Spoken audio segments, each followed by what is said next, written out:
Okay, so welcome, Kent Trollen. This is the very first interview that we've done as part of our channel. We've been doing videos now on YouTube, probably uploaded 200 videos in the last year. Okay.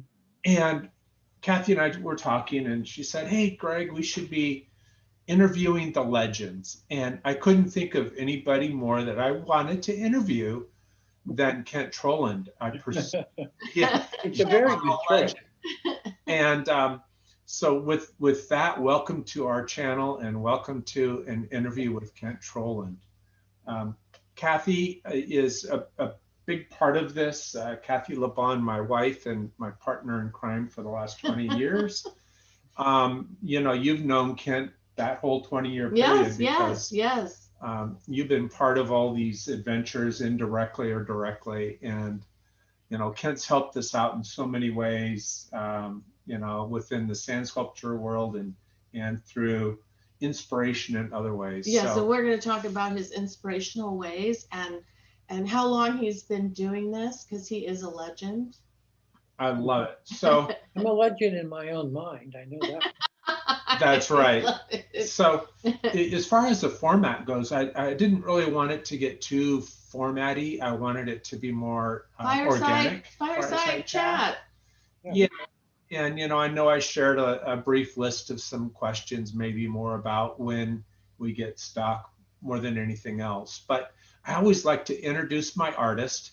In this case, it's Kent Trollen. And we're so glad to have you, and to have you kind of like tell us about yourself and tell us about what inspired you to get into the art you do. And we'll see where this goes from there. Okay. I was thinking, I have a picture of my grandfather. He's facing me right now as I speak with you. And he was a huge influence in my younger childhood and young adulthood. Unfortunately, he left the planet sooner than I would have liked, but he came from Sweden. He came over on the boat, and he got rheumatic fever, and which shortened his life. But the one thing about him, it's hard to pin him down as to what he does. He worked for a big corporation, produced products for World War II, and he did that, and he built a lot of houses, and he built, I think, 3 marinas on the St. Croix River in Minnesota, Wisconsin, over the years, and I was wow, I was there for those. And so my influence of the Midwest, when I'm living back here again, actually the town I was born in, Hudson, Wisconsin, I've just been back and forth. I've had like a dual life, and one I can actually report on. So he was a huge influence. He was the gentle giant. He used to walk carefully and quietly, but he always carried a big stick.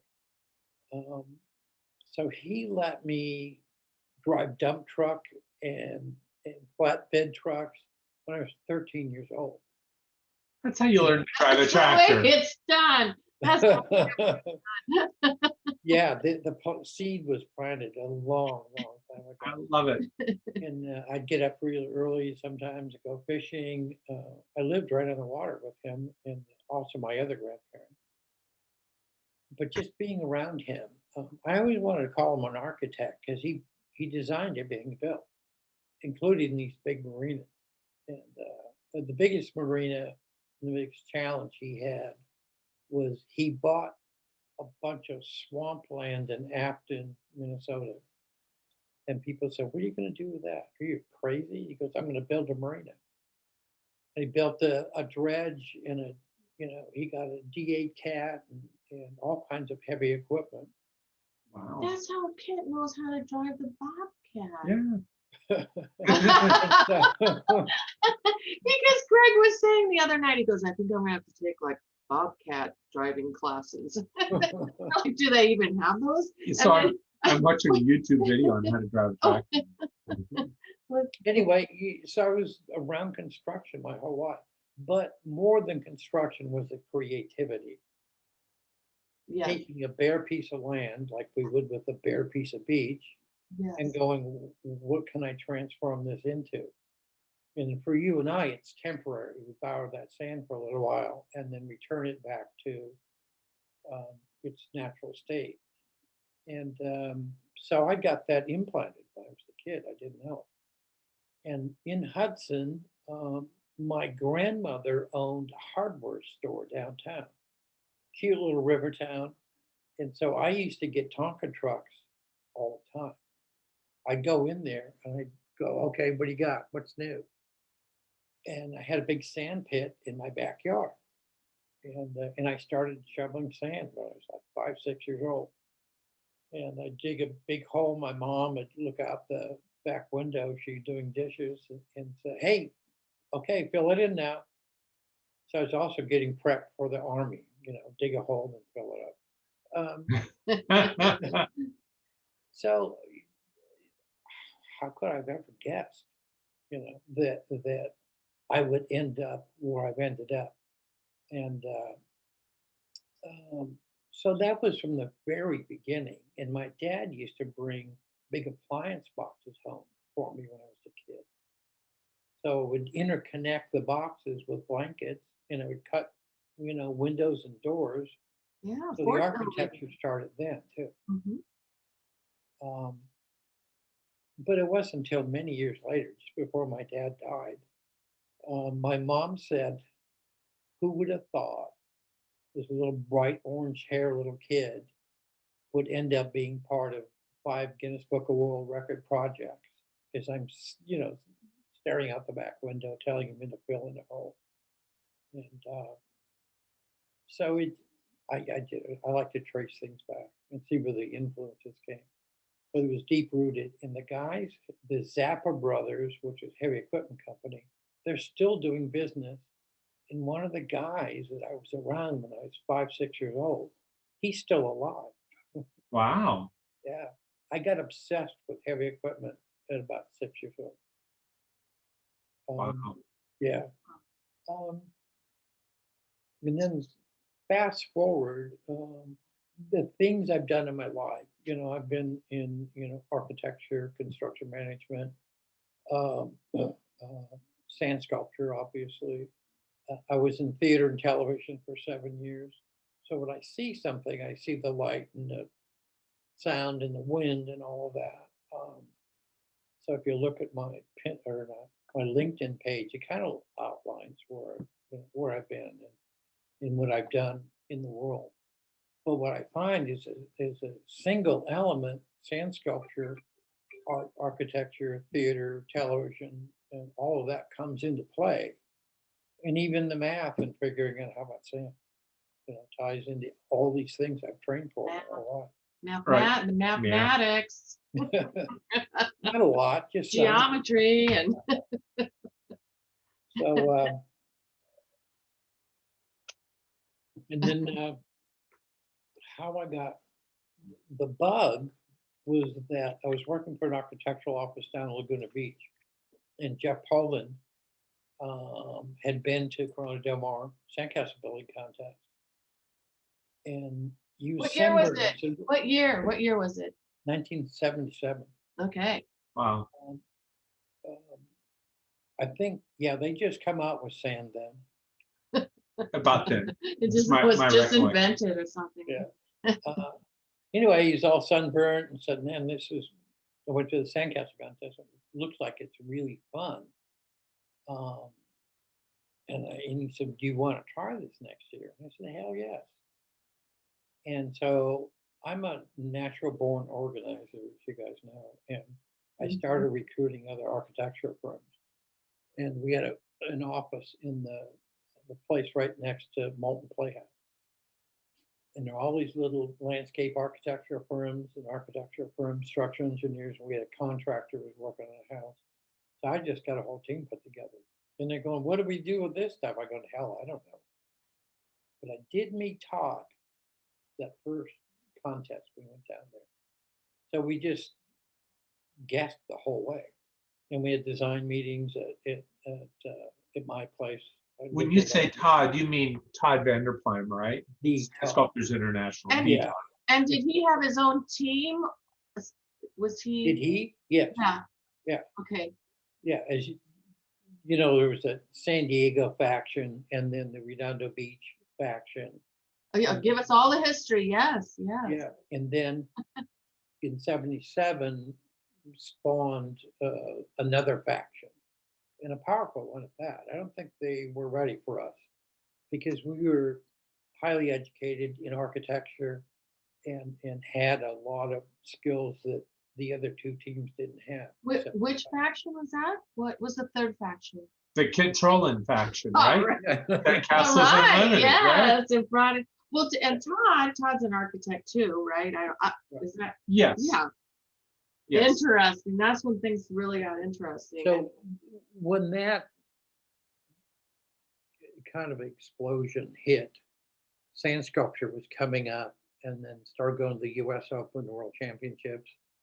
And there was enough good organizational things going on. So we combined Redondo Beach, Newport Beach, and Solana Beach. Which was Solana Beach was Gary Kirk. Right. And so we started putting together, we had enough for the US Open to go to field two teams at one time. And and then right on the heels of that, in the mid 80s, came the Guinness Book of World Record project. So once again, you've got this whole group of people from Southern California who band together and went to Florida and San Diego and Ocean City, Maryland to do all these big projects. And so these were teams of 10. Was that what that was back in the day? sort of. Well, Yes, the world championships were teams of 10, but these Guinness Book of World Records, we would bring 20, 30 people sometimes. Okay. Right. Yeah. So I remember meeting Kent at the Corona Del Mar contest. What year? I think it was maybe 83. And Todd had invited me to come down, and I met so many people at that time. I met Jeff Boland, who you already mentioned. I met Kent. I met David George. Yeah. I met Kevin Crawford. Right. I think I even met Greg Glenn. He might have showed up right about that time too. Okay.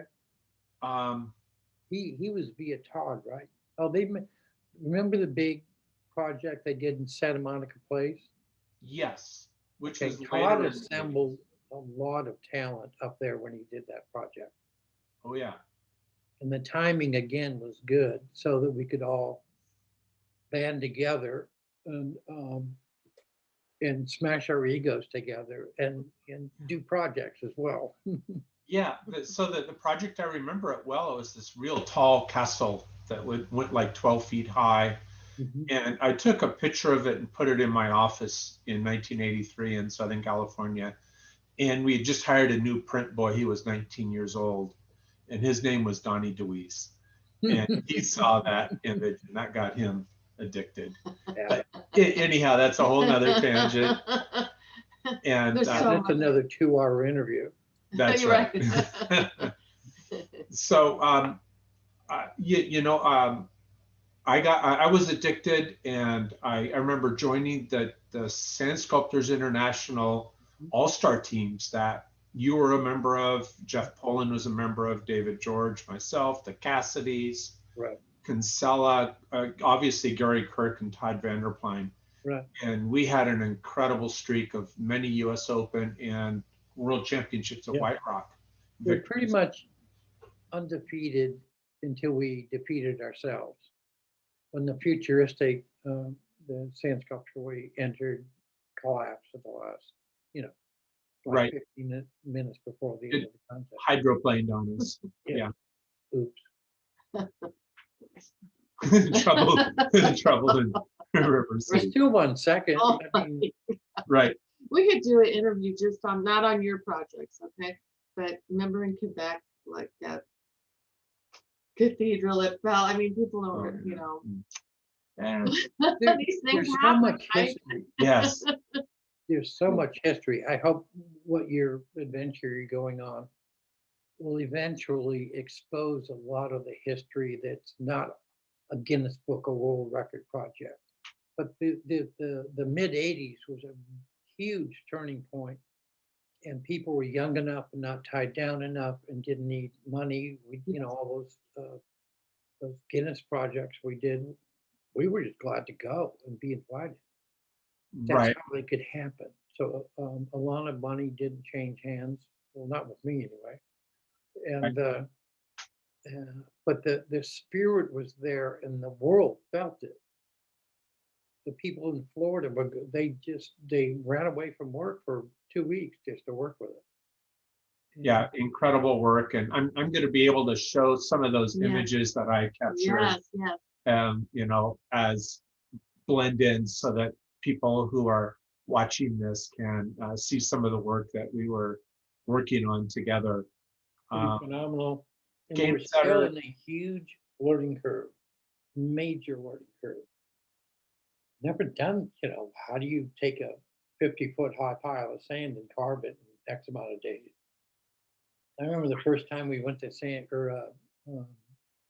Florida? Treasure Island, Florida. Right.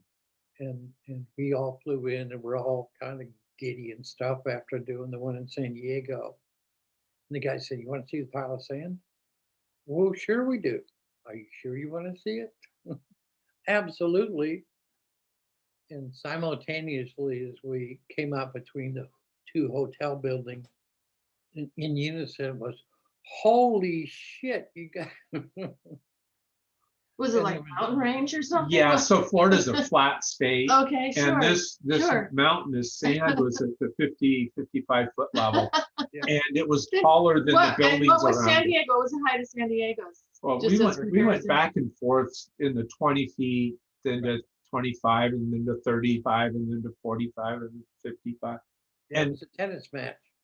tennis match, and each community wanted the world record for their community. And it was Pacific Beach in San Diego against Treasure Island in Florida. Okay. And it bounced back and forth. And where I met Dan Belcher was in Ocean City, Maryland. okay. He was on that. Were you on that one? I don't remember. No, I did not go to the Ocean City, Maryland. I guess my real job got in the way at that time. Bastard. Yeah, I know. Took me a You while. and your Right? You and your priorities. I'm still not married. That's one of the reasons why. Well, it's so rare. I mean, how many couples are? Yeah. We've talked about this. Yeah. Or how many couples have kids, because it's a devotion. It's real art. You devote yourself to it. Not that you didn't devote yourself to it, but it's what. I multitask, but I found a way to try to do both in architecture. Right, but if we were to sit here, we could say Greg and Brandy without are kids. married, and oh gosh, I'm so terrible with names. But other people that were married that weren't together out on the tour or traveling doing sand sculpture, their marriage dissolved. I know Kevin Crawford had that happen to him. Right. Just some people that are big in sand sculpture. I love Kev Dog. Yeah, me too. But it's a tough way to make a life. It is, and in traveling, I did a lot of mall work and a lot of work in convention centers, right, and fairgrounds, and just a multitude of different types of businesses. And people will come up, "Oh, man, I wish I could get paid to do sand sculpture." And I said, "Okay, you're in." Yeah. But so if you want to show up tomorrow, tomorrow night at 9 o'clock when the mall shuts down, we should be just about finished with bringing in sand for the tear at down. 5 a.m. And then we start bringing it in when the mall's closed. Okay. Yeah. Well, there's a job for everyone. Yeah, 40 tons in the front. So it's not that glamorous. Get up at 4 o'clock in the morning all the time to get a plane at LAX, right, and then you fly for however many hours, and then you pick up a car, then you go see a client, and then the pile of lumber is at the other end, and you can handle this however you want. But there's got to build forms because you're going to bring the sand in the next night. There are all these really, really small windows, and they're really small. And so it's a high performance business. I don't think people realize that. When you're dealing with all these flights and the trucks and the tractors and the sand, labor crew, all that crap, it's really, it's got to go down and go down. But there's undoubtedly something goes awry in each project. I learned not to get mad about it. It's going to happen. You just do the math. Right. But we were gone a lot. And it was real tough on my relationships. Yeah. So I think the first time Kathy met you, Kent, or spent a good amount of time was in Primm, Nevada. Mm-hmm. Well, the first time I met Kent, right, was Kent came over to our house to pick up some forms or shovels or something. Okay, this is my first memory of you, Kent. and you guys were on the side of the house. You know, I think it was getting kind of dark, and I came running outside, and I go, get inside. It's the last 5 minutes of the basketball championship. This is just lay that stuff down and get in here. And both of you just kind of looked up and looked at me, and then went back to your work. And I'm like, what's the matter with these two? Like, I'm crazy. I mean, it's just the last 5 minutes. And then when you had gotten all the things you needed, because you needed it for a job, Greg comes in. I'm going, I can't believe what's the matter with you two. And Greg goes, Kent's not interested in anything like that. So, and then, well, no, then I don't know if Primm came before there was a job at the LA Zoo. Oh, I don't know okay. which came first. I think the zoo maybe before Primm. Maybe. Yeah. And It doesn't really matter. No, Right. and I remember driving all the way out. You guys were already out there. I was going to meet you out there, and I came later. Usually when this happens, it means you're not, you guys are already there. This is early work. I don't know if people realize, because we're gonna have viewers who don't know anything about sand sculpting, and it's early. It's an early in the morning job till late at night, right? It's a lot of work. Yeah. So like you said, and then all the planning before and choreographing, construction people, heavy equipment if that's what you need and whatnot. It's a real live, honest to God job. Yeah. Okay, yeah, so the LA Zoo, we had 12 dump trucks with the trailers behind them show up. It was a huge pile. I can't believe it. The timing was, I said, this is the city of LA. We have got to get these back to back to back to back. Oh, yeah. You can't stream in when you get here. You have to be here. And so I didn't really threaten them. I just did some name dropping, and they kind of got the hint. And they were all there. It was pitch black out, and the zoo was ready. Whose name? They had the drive. They had the equipment. Whose name did you drop? The mayor. That's what I was thinking. Tell us. I don't remember. The fire marshal, something like that. Together. But Primm is, by the way, audience, Primm is out in the middle of the desert, right on the state line between California and Nevada. And Primm for us was the fashion outlet there. We did a beautiful, beautiful piece there. I'll never forget the executive director of marketing that was from the East Coast. On that final day, she walked down. I could hear her shoes distinctly. I just knew it was her. I didn't turn around, but and I finally peeked around the castle and looked at her, and her jaw dropped. She goes, absolutely phenomenal. And so I had an injured knee and a few other things going on, and I went, that just made it worth it. Long hours. And there's certain times when you really, when a client has spent money well. Yes. and they know it too. Good. Yes. Real Yeah. phenomenal job. I remember bringing Kathy and Kathy our Colvin two kids. is Yeah, who I Kathy remember. Colvin She was there. on that job. She was just a doll. I remember she did the 2 gargoyles by the front gate, and she sat down, and those were done off site, and she sat and carved these gargoyles and carried it. And she and I carried on a conversation the whole time. And then she carried her gargoyles over and put them on the, Yeah, she did that whole entry piece yes. with the Entry gate gate. and the Mhm. gargoyles and just from the face all the way down. I just let her loose. She Yeah. showed me a few pictures, and I went, all right.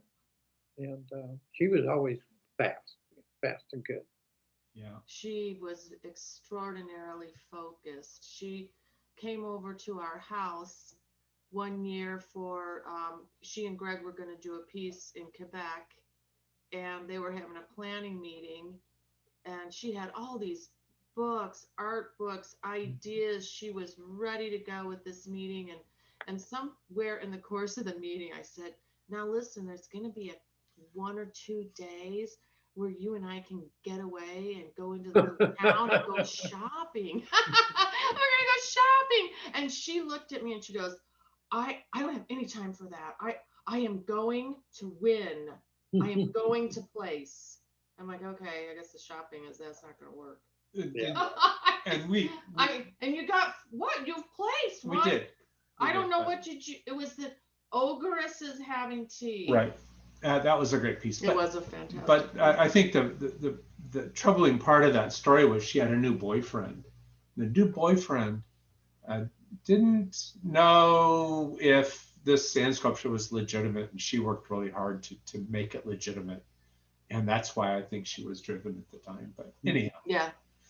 She was generally driven. I'd get a couple of contests with her, and we were a pretty good team. Oh, sure. It was Yep. a dynamic duo. Great personality. Yeah. Super nice. She was wash and wear as well. I'd never met anybody who could be covered in sand and be ready so quick. She was ready most of the time faster than the guys. Big, head of hair.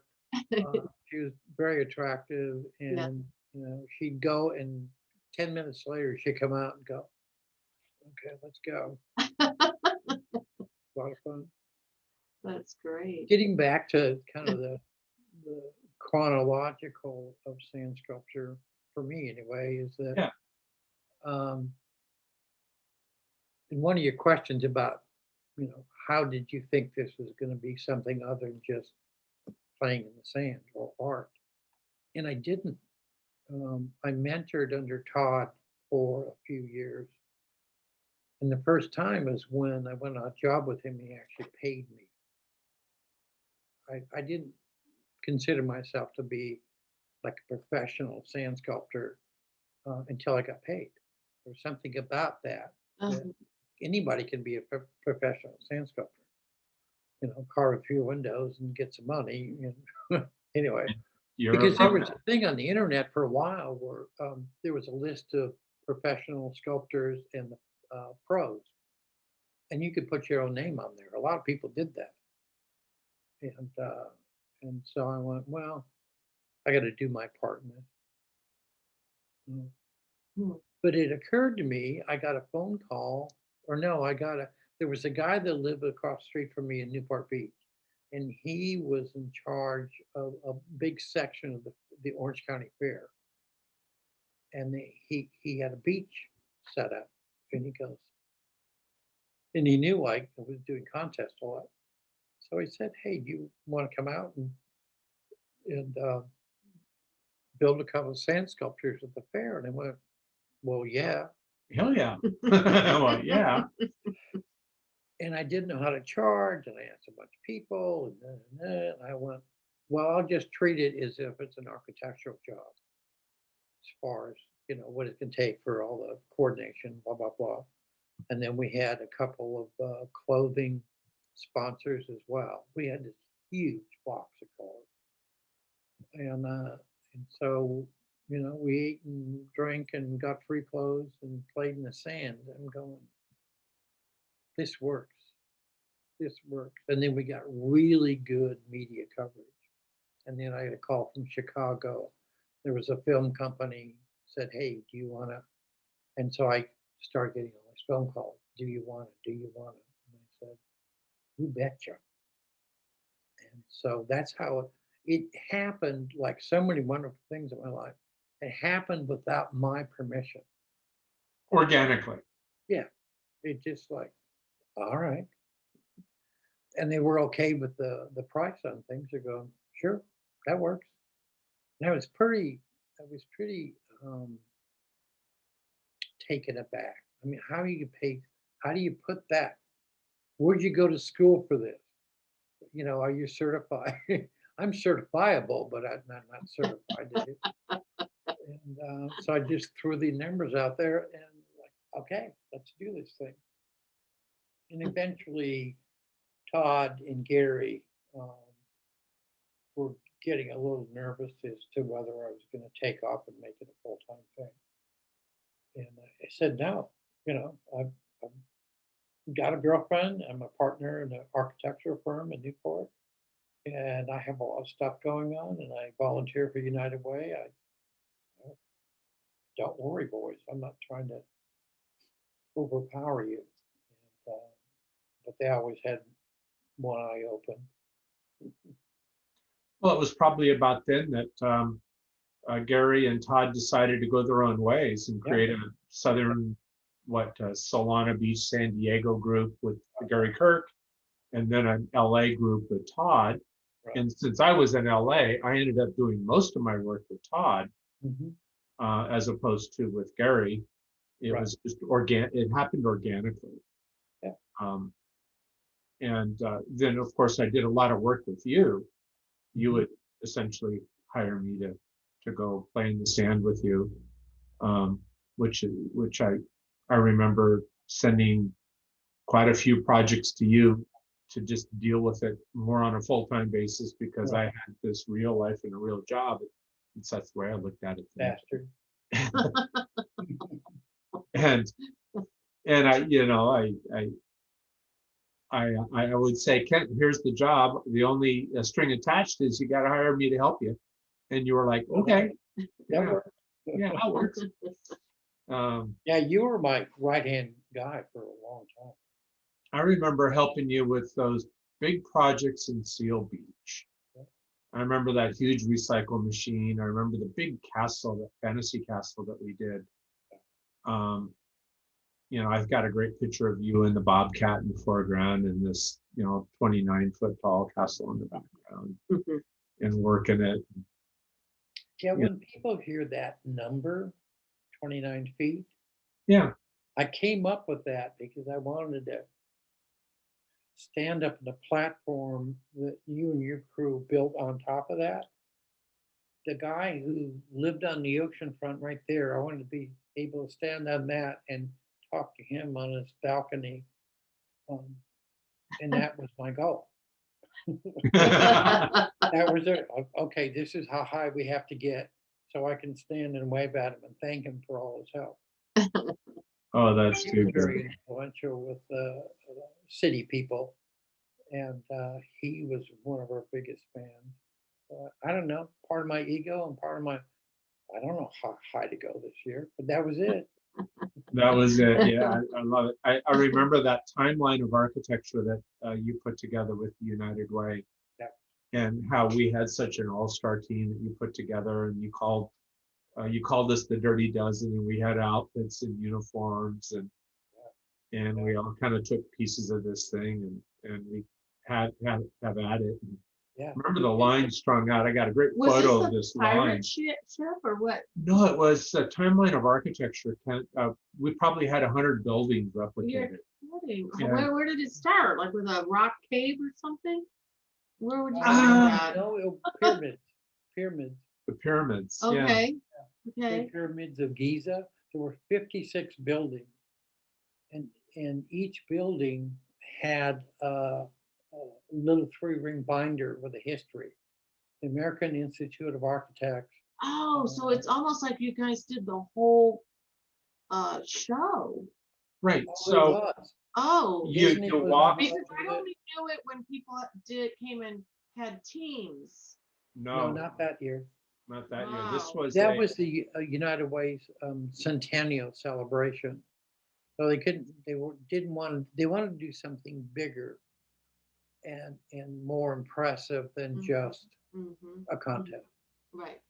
But that contest went from about 18 people when it started to 80 teams by the time we were I done. know it was huge.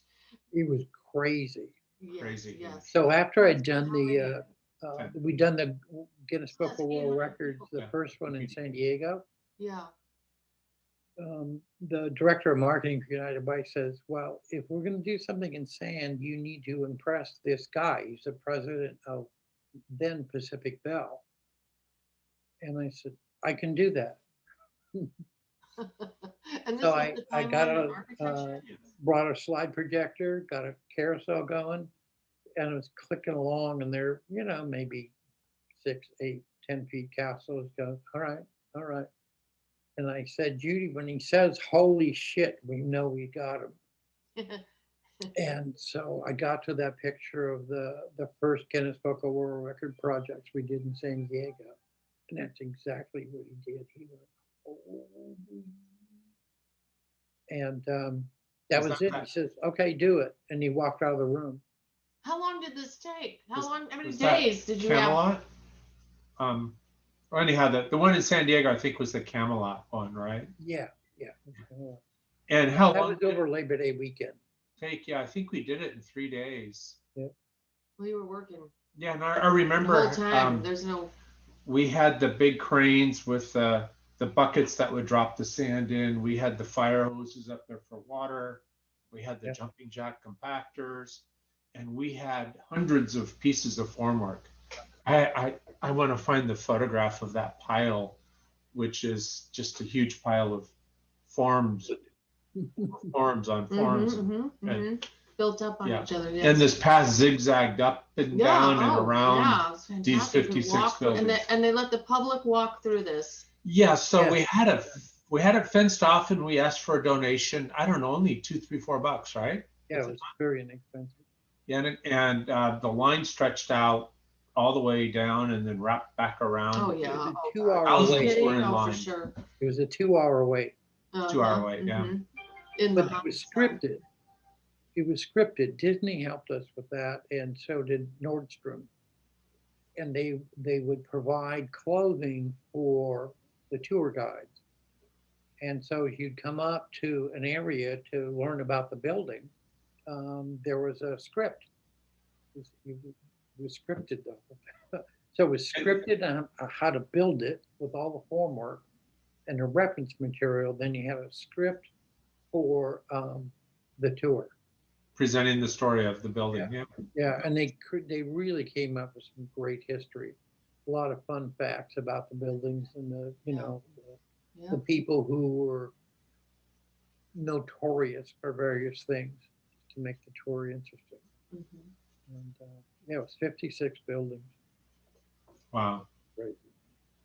Great stuff. So when I think back to those Seal Beach days, I think back to one of the troubling moments that we've both had to endure. Oh no. Was when some reporter Uh-oh. said, "Hey, you're bringing toxic glue out to the Here beach."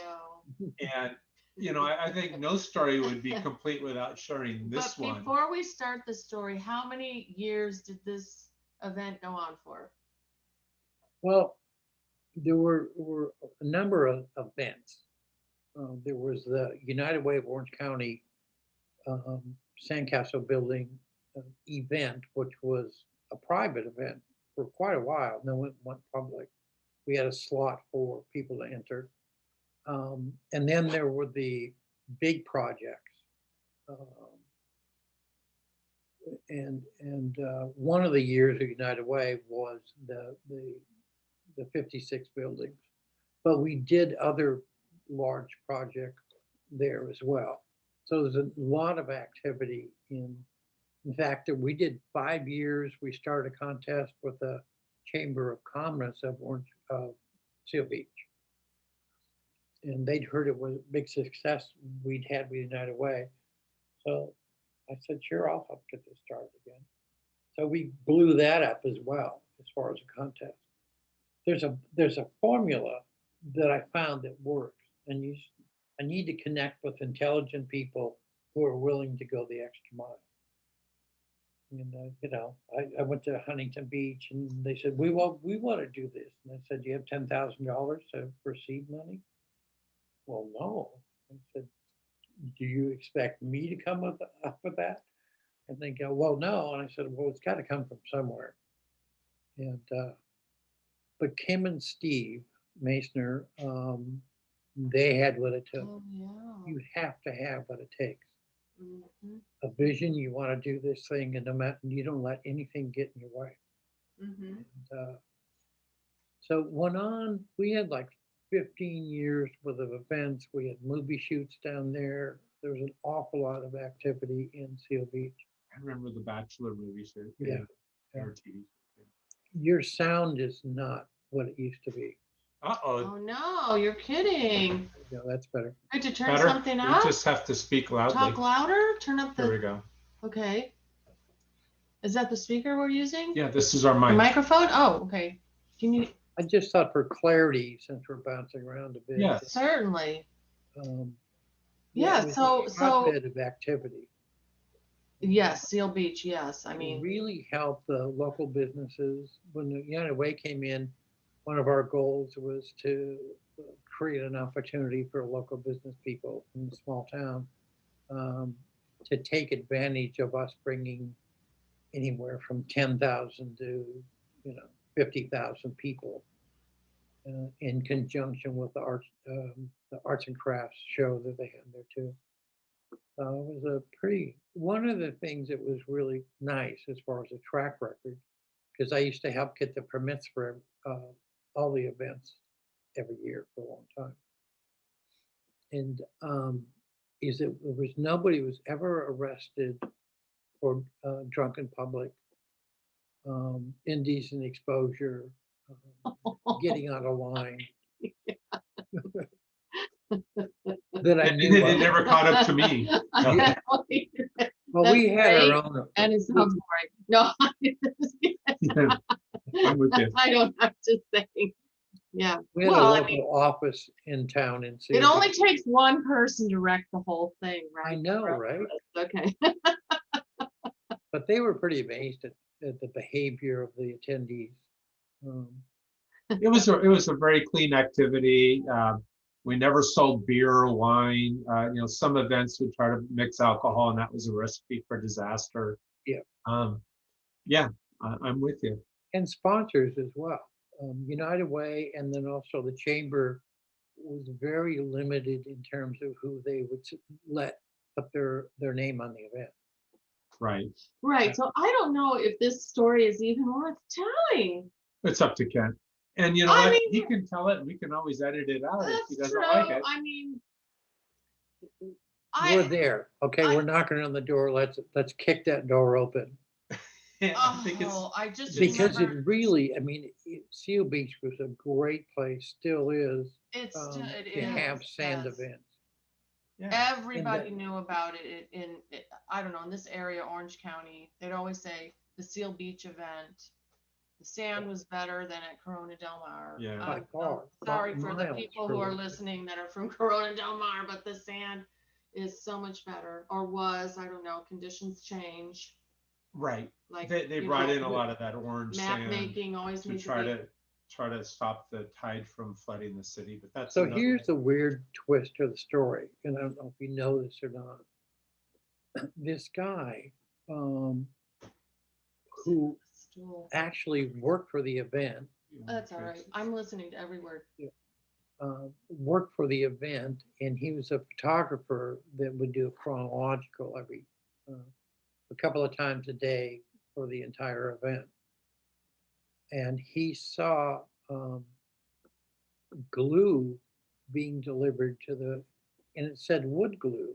Well, I saw it too, and I said, get that crap off the beach. Get it out of here right now, because it's the wrong stuff. I ordered enough glue for 2 events as well, Right. because we had the one in Huntington Beach right behind that a month I later. remember it was sitting in a tent. It was like a Yeah. And there pallet were of 1 no, gallon there were jugs, no, right? there were several pallets of it Mhm. stacked up because Yeah. he had it delivered. And So this guy doesn't ask any questions. He knows Kim, he knows me, he knows Steve. He doesn't ask any questions, and he makes an assumption.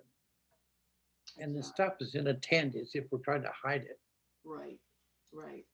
Just for the audience, we use Elmer's white glue, School kids glue. I'd be more than willing to eat a spoonful if you'd It's like. water soluble, non-toxic. Yeah, we so used that to eat it as small kids. children, you know, in art class at school might get it in their mouth or wipe it Yeah, on we their do. neighbor. Highly diluted, so we get Yes. the Hudson sprayers. Yeah, like down to We 1 saw this and, 1%. oh my God. So he went, that's how they get this stuff to stick together. And we've been doing classes there for 15 years, Right. right? And Oh, I kind of say it's like what, 99% water Yeah, and like a 1%, which is drops. right. And it Or kind it of won't creates pass a through the tubes. Right. creates like a hairspray-ish. Okay. An eggshell, and Yeah. prevents the sand from eroding in the wind. Right. And that's all. That's Does all. it? It doesn't hold up That's it. anything. Yeah. So you can't take 5 gallons of glue and hold up No, 1,200 tons of sand. no, you Right. glue Yeah, the it's sprayer pretty shut too. It's And you pretty can bad only anyway. use fresh water in the sprayer. Good point. Yes? Thank you, Kathy. Okay, because someone's gonna walk down to the ocean water and put that in their sprayer. Well, they can, and then they can come back here and write and tell us about their troubles. Okay. Okay. I'm with And you. we'll give them tip of the day. Tip of the day. Okay. Sandcastle tip of the day. My Freshwater. tip of the day for that guy was to get out of town. Yeah. Anyway, so he thought, oh my God, all this wood glue. That's what holds it up, and it's toxic because he looks it up on the internet on his phone, and he goes, oh, "I've got a story here." So he goes to the local rag. Oh on my Main God. Street. He Did we goes to the have city phones back then? manager, and he goes to the police department. Oh, These no. guys are poisoning the beach, and this story just explodes. Yeah. Absolutely explodes, and it became the chit chat of Seal Beach and then Orange County. The Right. Reddit I thread and remember seeing it in the Times. newspaper. Yeah, it was a pain in the butt, but people were just making assumptions without asking questions of the people who do the work. Right. Sounds like fake news and propaganda Yeah. like today.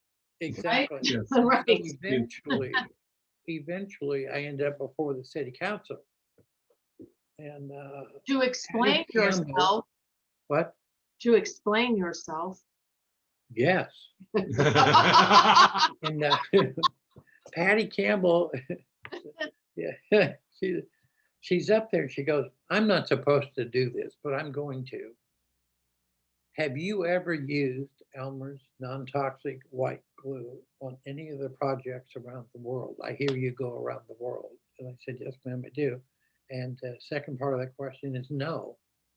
I said, "We've had really high international profile with the media from all over the world visiting some of our Guinness Book of Record projects. You know they're shopping for bad news.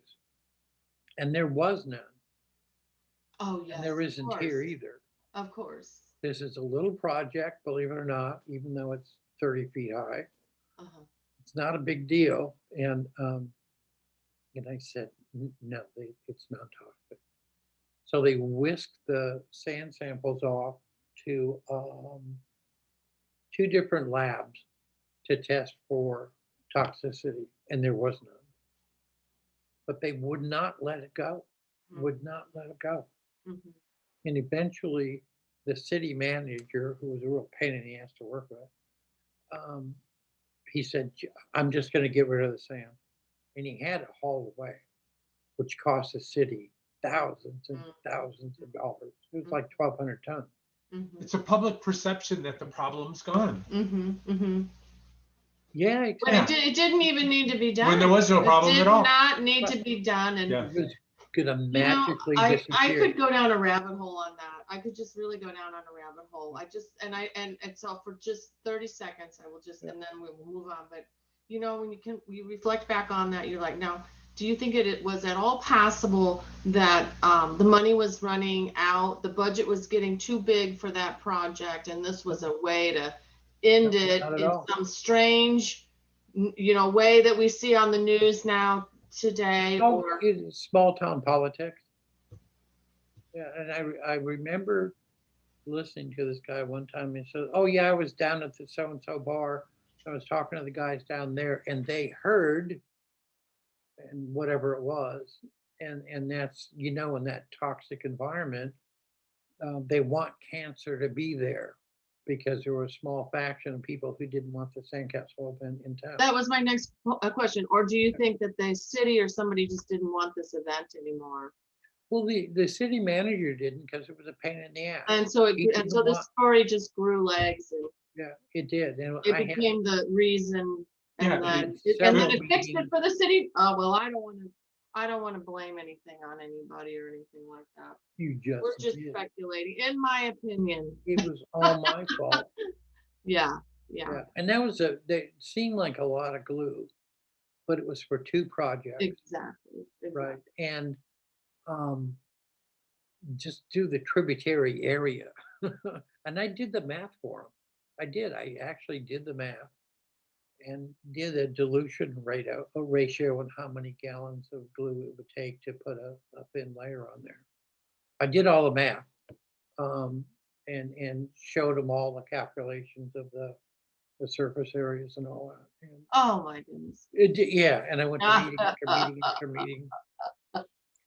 But mostly the city manager was I really gotta tell you impatient. something. I gotta interject something that I just find so interesting. I just do. Okay, this is water and not vodka. Okay, so anyway, Yeah, right. Yeah, and this is whiskey there's with no water. there is so much math in this art. Okay, and I don't know. Well, even with the canvas painting that we do, okay, sometimes we gotta lay a lot of stuff out, and I don't think people realize how much art. Like when I see Co pull out a string compass, I mean, I don't even think, like, hello, do people even know how to do that? How to make a string compass? Stick with me. And then, you had a technique that actually is like, I want to say is like from the Middle Ages or the Dutch masters, where you would have the overlay, help me, it was on a piece of paper, Yeah, drawn out, and then you would lay it on the sand, and then you'd poke, just like how the Dutch was a masters template. would do their fine canvases, correct? Yeah, Yeah. like a Yeah. poke through a template with a Yeah. sharp Well, tool. a lot of times I would print it. I had good printers. They would print it and then put it on a piece of foam core, and then I'd have Tracy, who's really got a good hand. She would cut out the letters, and then she would do the artwork. But it was very, very precise. Mm-hmm. Mm-hmm. Right. Yes, and the fact that you had to calculate this, what did you say again? The square footage, the square area, the cubic, Yeah. what was it? I kind of wasn't fully listening, but you had to figure out the whole area of how much product would have actually even come in contact with this With the with sand, the yeah, event. the Yeah. delusion, yeah. Mm-hmm. Right. Well, I remember several phone calls with you talking about the issues of that glue and Seal Beach, and we literally watched an event that we had been part of, or a location for 15, 20 years, literally go away. And I don't recall if they've really done much of anything at that No. location Something since. happened after They that. have not. I was contacted a few times by a lady who took over as president of the Chamber of Commerce. She said, "I want to do this." I said, "All right." And my last conversation with the city manager was, if you can do a sand project, but you can use zero adhesion. including Elmer's. And I said, but the testing lab said it's non-toxic. And he went, no, I just don't want this to come up again. I said, so it's because it inconveniences you? Might as well put this to bed. I'll go down there and I'll drink a gallon of this stuff and we'll see what happens. And he goes, no. There must be somebody on YouTube. And I said, I'm not afraid of this stuff. You are, not me. It's already been done. The drinking glue challenge. I mean, we get a whole bunch. With or without rum, it's optional. Yeah.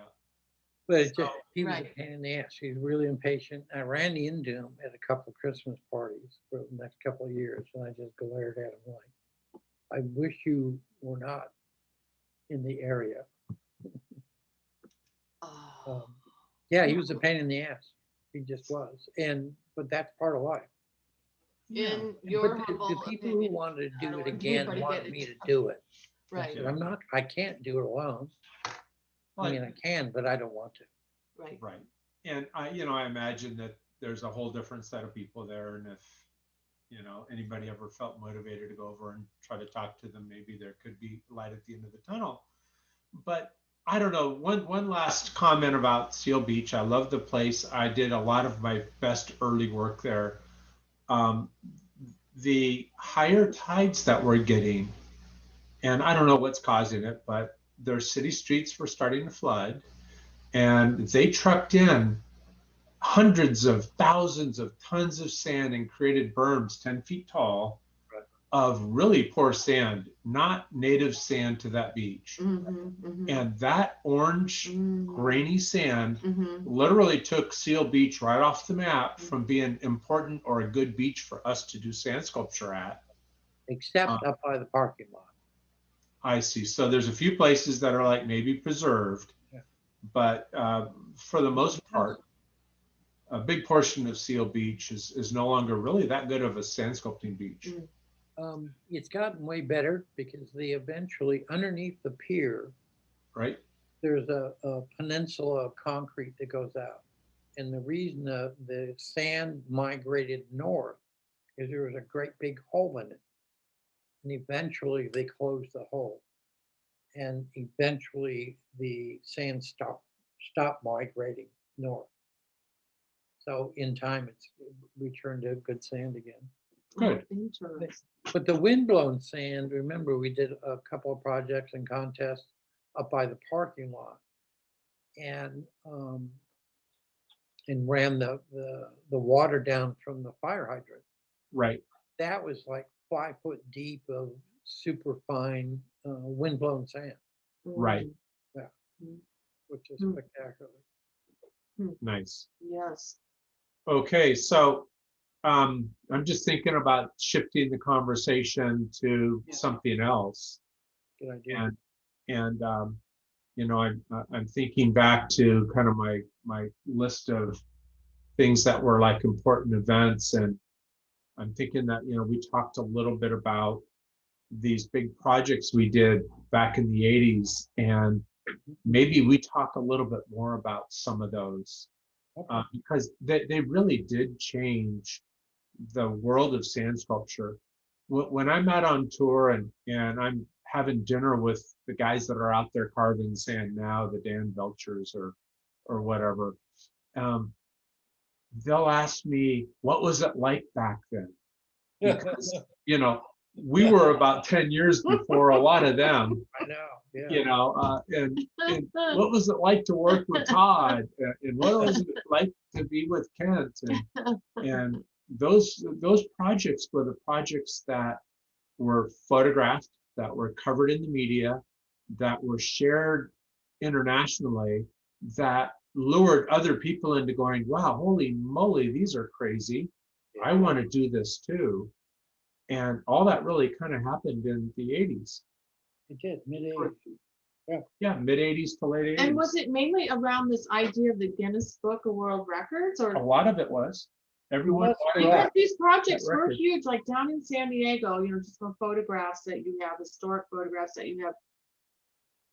They're massive. These pieces are, I don't know how long and I don't know how high, but they even the do you remember the two chairs that were sitting up on and maybe on your business Those card? two It chairs was. are actually What? on one of I'm like, where's a the business card? projects that Kent did at Yeah. Seal Beach. And The COB? at Seal Beach, we put a couple of chairs up at that big castle that was 29 feet tall. Maybe it was 32 feet tall. I don't know. And there were two little chairs up there that we were sitting on to take a break at the 22-foot level. And I had this photograph that I wanted to put on a water bottle for Archisand. Yes. And I'm Kathy said, is there a business card around here somewhere? Photoshop the chairs out. And when you Photoshop the chairs out, the castle all of a sudden went from 30 feet tall to maybe 6 feet tall because there was no scale element. Oh, right. Okay. Right. So then the next They were version, folding chairs, two folding chairs. yeah, the next version, I left the chairs in them because you know, it seems like you always need to have something around these castles to give it scale. Yeah. And I know I photoshopped and created these, you know, hero photos of some of my work where I've turned the background into something generic. Right. And then all of a sudden the impressiveness of the sculpture goes away because you don't really get the sense of the enormity of how big it is. You know what? I pretend like, because I kind of am. I don't know. In the 80s, I didn't even know this was going on. Okay. Right. And so, what kicked this all off? Timing. Somehow there had to Timing. be, There and there were had to be events. The economy. bulldozers. There'd be bulldozers out there economy, too. too. These projects were so big. Yeah. They took heavy But equipment. we've done some bigger projects. Well, let's give some historical start for the people and Okay. go chronologically. As a young child in sand sculpture, Gary Kirk was responsible for getting permits for heavy equipment on the beach in Solana Beach. Okay. Uh-huh. And we got water pumps, and I mean, they were brutal projects. Yes. And so front end loaders with a backhoe, pushing up sand, which, as you well know, and some of those loaders, they don't really push a lot of sand. It takes a long, long time. Right. So for what it was at that time, he was introducing heavy equipment to the beach. And how do you get sand out of or water out of the surf? It was, you know, people got really beat up taking the end of a suction hose and holding it underwater in the waves. This is like back in the kidding? Late 70s, Okay, like with the okay. Heidelberg project, Yeah, if you okay. remember that one. Okay. It's live and learn. Live and Yeah. learn. It was everything has a big learning curve to it. The difference today is it's physically, and if it takes some extra effort, generally speaking, people don't want to do it. I didn't come from that era, and Greg didn't either. Right. And you go out, you get beat up, and you learn another way to do it. Because if you get beat up enough, you will figure something out. And so back then, that was pre-80s. It was really early 80s. We did Acropolis. You remember about that? You know, that was, I think, before my time. I kind of moved to Southern California in 83. Okay. And so anything that kind of happened in 81, 2, 3, I was in Oregon getting myself up there in Cannon Beach. And, Right. Yeah. Anyway, we got started with heavy equipment way back when and just graduated up. And that got some good, not necessarily international attention. The media is our friend and enemy. So I remember doing that. A friend of mine had an office on the Balboa Peninsula, and he knew I was doing sandstone contests, and then he slipped this article underneath my door. I went, holy crap, I got to do that. So I got on the phone and I got a hold of Gary Kirk on a Monday and invited myself to the Labor Day weekend project. And so I got introduced at the early stages of using heavy equipment and pumps and all that crap. and they just graduated over the years. No, But it's as far great. as timing goes, there were a couple of things that went down.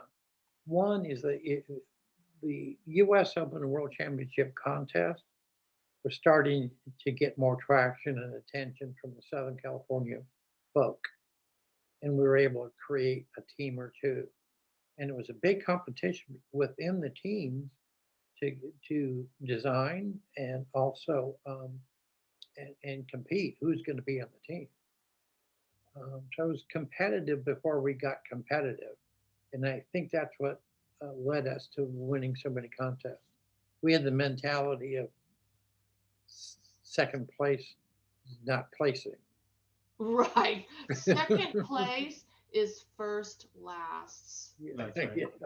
So I remember we had 500 buckets, and we would pre-fill them, Yep. 3-4 stacks tall, Yeah. next to the plot, Right. and nobody else even had more than about 30 or 40 buckets. Right. And Right. they show up, and we had started before sunbreak, Right. before daylight, Now I have a question. and they knew they were hosed. Was Gary Kirk an architect, or what was He his? was actually a contractor Okay, so he had that and same. home builder. Okay. Yeah. Okay. I remember when we did the Norse Warrior. Yep, I Yeah, remember that was the most amount of buckets we'd ever carried down. There's 4,000 gallons of water, and people go, "What? 4,000 gallons of In the- water in the ready to bucket? go Ready to for go. the contest." What was this in buckets, or In was buckets. that Yeah, Yeah. 5-gallon buckets. Blue. They were all the? chevron I get blue, it. I get it. I get it. and they were I get lined up. it. Yeah, I get it. Yeah, I get it. and so that was before they What let the? Yes. water carriers outside the team. right. The early rules were 10 people, no water carriers outside the plot. Oh, you're Later, the kidding. rules got changed Okay, so so- you could bring water But okay, carriers. so if it was 10 on the team and that included your water carriers, how did you And have shovelers we had to we do had everything. 500 buckets that filled up 2 garages. Huge. Oh, amount. so you all 10 of you would run out and do this for just like Before the contest started for 3 hours. The gun goes off at 8, and we're there at 5 a.m. loading the water. Well, this is And another thing people don't understand. Yeah. Like there's There were no 8 hair or trucks. makeup done. You No know, hair, and it's absolutely very not. early. It's like 3-4 o'clock in the morning. You Yeah. better be up and ready to go. Yeah. And there were 8 trucks that year full of equipment Yeah. because the forms were huge. And Buckets what and- project was this going to This be? this was the U.S. Open down at IB. Okay. Okay. Yeah, Yeah. Do you remember what you did? Anybody remember? the Norse Warrior. Yeah. Do you remember the practice we had the week before, where we did Saturday, then we did Sunday, and Right. the Saturday stood, and it was in the background Right. of a That was photo of Yeah. all of us 10 guys there with both sculptures in it. I think you remember it. I had It was really I cool. don't know, but yeah. We I'll have did to the do dig you it up. practice. remember who was on that team? I do. All right, let's hear it. Hold your Dave fingers up. George, David George. you, Donnie, Cassidy brothers. John, That's 2. John, and Rob. Yeah. Who else is up there? Gary Kinsella, Yes. Todd Everybody- Vanderplan, Gary Kirk. Mhm. They were all on your team? Yeah. Yeah. This was One like the team. most primo team. It doesn't get any Yeah. better than this. Jeff Poland. Yeah. What? Are you sure he was there that year? I'm not sure, but probably. And then what about John Laver? Yes, he was definitely there. And I think that I've got 10 fingers. They're not in view, but maybe that Okay. was pretty close to the team. And I think it we might was. be off by one. Were they all, everybody one or two. was kind of construction, architecture, Plenty were. kind of, yeah. Gary Kinsella was into ceramics. Art, yes. John Labor. I don't remember. John He Laver might- was into the ceramics. Gary Kinsella was an aerospace engineer. All right. Okay. Well, he, you know, it's like spatial thinking and the drawings, and Right. it's all there. It's all there. It's and all there. And if it's not, we could just. we won You'd the be U.S. surprised Open. what people can turn out. We won huh? the U.S. Open in IB, And Yes. then we went on up to White Rock and we went Yeah, up up there there too. too. Yeah, that was good times. That was something else. And those were back-to-back weekends. So one weekend we were in Oh, Canada. like you won, and then you were that was at the qualifying No, just two event, so that separate you. contests. Oh, Yeah. okay, okay. They're related Okay. because both contests were like 5 miles inside the border. One was inside the border of Yes, Canada, yes. and the The other. Mexican-U.S. border, yes, and then the Canadian-U.S. border. And did you do the same piece, the Yes. Norse? Yep. So you had that down. Everybody knew their role. We did. One of the reasons we won so much is because we were willing to practice.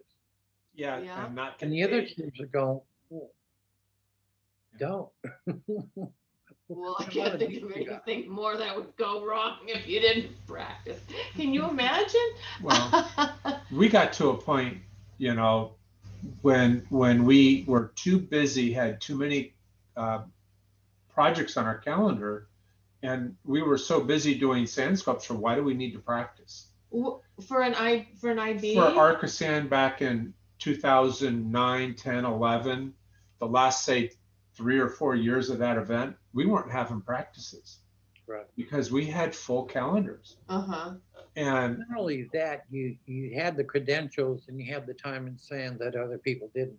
right. You could walk onto the beach with full Right. confidence. I'm serious. Well, that That's happened in Corona Del Mar. Right. Remember? Right. See, I told them when we first met. Well, I did the face on Neptune. Remember? Mm-hmm.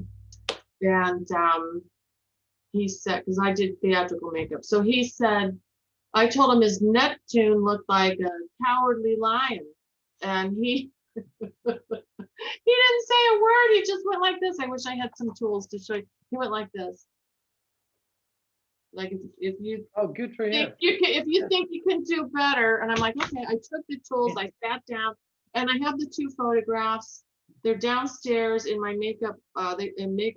Theatrical makeup. They call your collection a morgue. It's there in my morgue, before and after. And then he goes, "You're carving the face on Neptune," and that's all I knew. I studied faces. I know faces. Don't ask me to do horses or anything like that. And we went down to Corona Del Mar. First, I think we did Imperial Beach and we won. And then we went to Corona Del Mar. And then we finally did Seal Beach, all this Neptune. And when we were in Corona Del Mar, I'm standing in the crowd, way in the back. I've told this story many times. I wish I could stand up and tell the story but anyway, because I'll tell you why. Okay. So they're all pushed up to the front because they're expecting to get this big win. Okay. And here it is. It's a small family event. This is where like the professionals need to okay. And they call, and the big grand winner, and they call out. And I went like, I got like all the way down in the crowd. Okay. Like this. And they came back through the crowd and I go, how fast can we get our tools in the car and get out of here? And the whole way home, I told him, I said, you cannot do that contest anymore. That is a small family contest. And then you guys show up. I personally, if I were the Johnson family, I'd be pissed right now when I see you guys set up and start, have your team plot and whatnot. Right. So that was it. That was the end of Corona Del Mar. And so people will ask us, do you do Corona Del Mar? And we're like, no, we might do the centerpiece if we get asked to do that, right? Right. But we don't. Or what's the one down in San Clemente? Oh, do you do San Clemente? It's like, no, you don't understand. We clean house if we came down and did San Clemente that time. We think, I told them that's gaming the system. Actually, in Corona Del Mar, when we did that big tall castle down there, yeah, it's a huge collective effort. Yeah. And the year before, Todd and I conspired to create another category. The unlimited one. So that when we went down there, it alleviated the problems you're talking about. Right. It's like the anything goes category. You can show up whenever you want. Don't talk to us.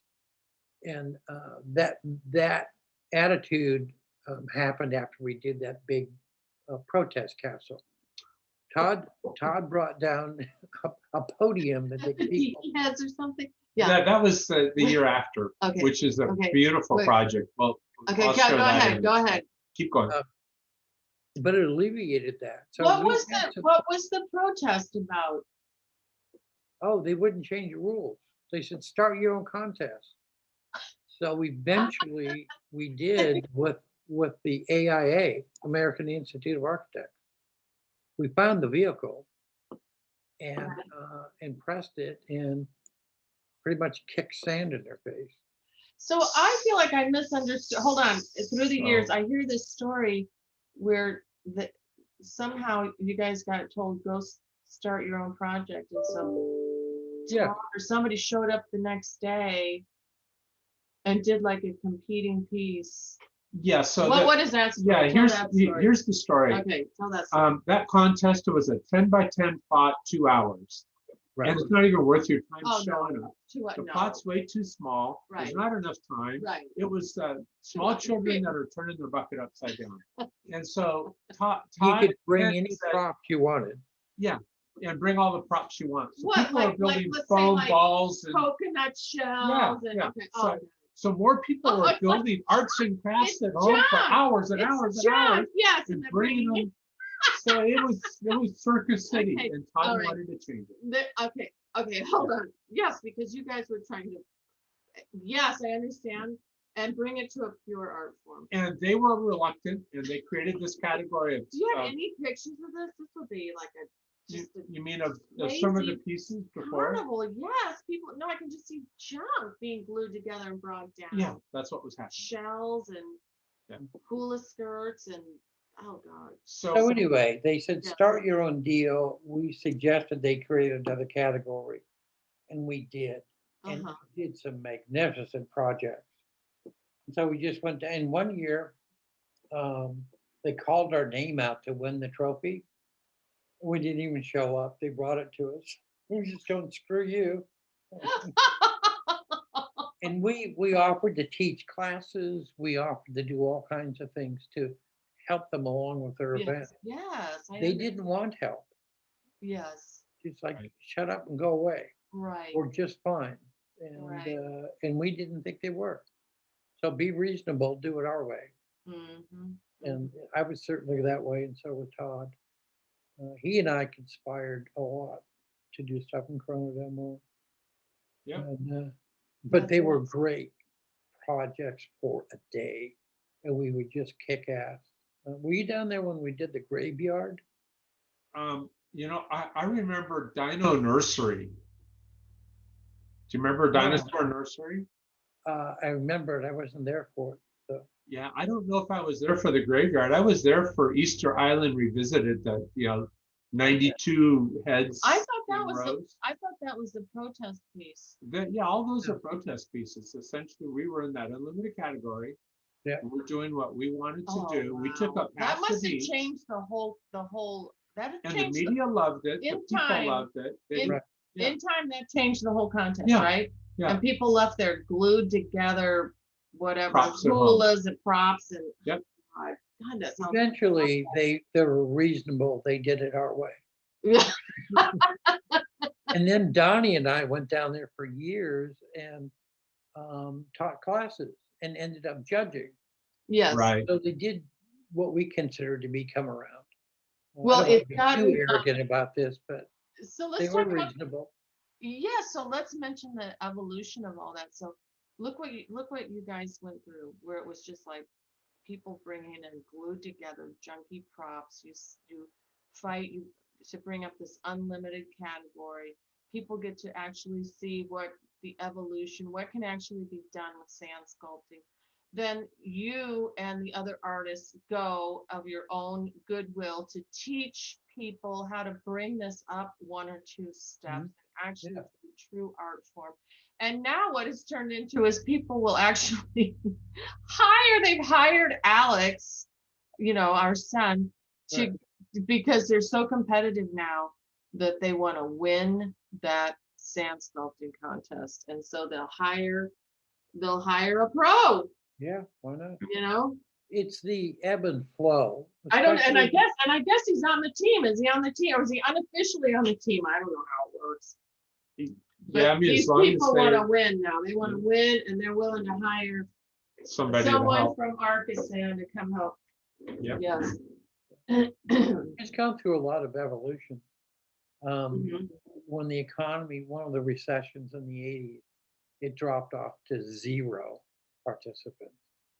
And Yeah, then interest not rates one either. skyrocketed in 89, 90, and all those big projects dried Nobody up. had the money to do anything like They that. didn't I have hope the it doesn't go spirit. back to something like that. The Kathy, spirit or the they money. didn't have the spirit. Everybody's really depressed, didn't have money, Right. out of The work, unknown, I guess. Yeah. and just were going, damn it. Here we are again. Yes. Yes. I've been through 4 recessions on my own, Yes. and it gets to be a downtime, Yes. and it affects it. I've worked with a lot of marketing directors Uh-huh. and listen real well. When we were doing those projects in Laguna Hills Mall, Uh-huh. I ended up doing it was managed by O'Connor Management out of New York. Right. And the marketing director for the West Coast regional introduced us to a lot of people on the other side of the Mississippi. And so you get a good idea what's going on in the world. And Mm-hmm. sometimes they would spend money in a recession to steal foot traffic from other malls. So they would go ahead and spend the $40,000 to have us come out. Right. I get it. Yeah, a lot of strategy, but Mm-hmm. I've done between 45 and 50 events in my time, and it's one of those things you just learn as you go along what the thermometers for each kind of category is, especially sponsorship. That can get really difficult when the things are bad. Well, was there anything memorable about the 90s then? After Well, I think the 90s, I would say, was kind of the heyday for retail and shopping mall. Yeah. Okay. We did several with, I did several with Kent. I helped on the Laguna Hills Mall project with the over Christmas and the big Christmas gifts. I remember that one. Yeah. I remember helping Todd do a lot of these mall projects in the 90s.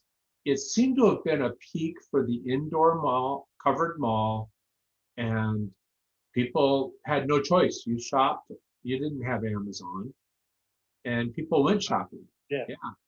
And there was a lot of competition for foot traffic. Right. Mm-hmm. Mm-hmm.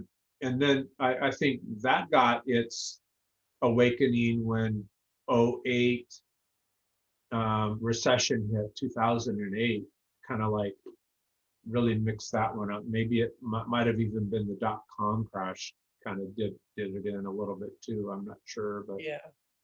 There was another thing is it started to crescendo is that there were people doing the art form in malls and other indoor venues, but they weren't professionals. And they left the place a mess, or they would bring the sand in, and then, when I was, they would just make a mess, and they wouldn't show up for a couple of days. Stay up. I'm serious. I was in Houston. Giving a legitimate business the wrong impression, bad name. A lady chased me down, so to speak, and You loved it. I did. I was down in Houston, and Houston's big. It's like an hour to drive across town. Uh-huh. Yeah. And she was from a real high-end mall across town. And anyway, she came down to where I was and started asking me questions. Almost like, "What's up with you?" Anyway, she said, "Well, I have a sand sculptor that I'm not sure I can coerce him into finishing the project." I said, I'll bet you do. She goes, what? I said, money.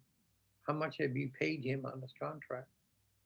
Because you can tell him that I will come across town when we're done with this project and finish his, and he can take his little sand bucket and go on his merry way. She never thought of that. And James Gatos and I drove across town the next morning really early. Went to take a look, and I said, his work is fine. It's great. The site's a mess. He hadn't shown up for a couple of days. Call him, stop being nice to him, and tell him this is a business. You're out of business, or you can finish and get caught up. Right. She spent $5,000 in advertising to get people there to watch him on the weekend, and he didn't show up. Oh no. Enough of these happened in a time span. It started making people, and she was also the editor for a mall magazine on a national level, and she was writing an article in there about how not to hire sand sculptors. So Yep, we've run into some of that. we have, haven't we? Yes, and so we know not to do that. That's right. What is that? What is that expression? Under something and over deliver. Undercharge, over deliver. I don't remember how it goes. Or under promise and over deliver, or produce. Not underachieve. So we don't know the expression, but we do that. That's the expression. We do what that expression is. That's right. Guaranteed. Yes. So that's another. People wonder, well, what do you do this for? And I said, you name it. They can be bar mitzvahs, they can be birthday parties. That's absolutely right. Yeah.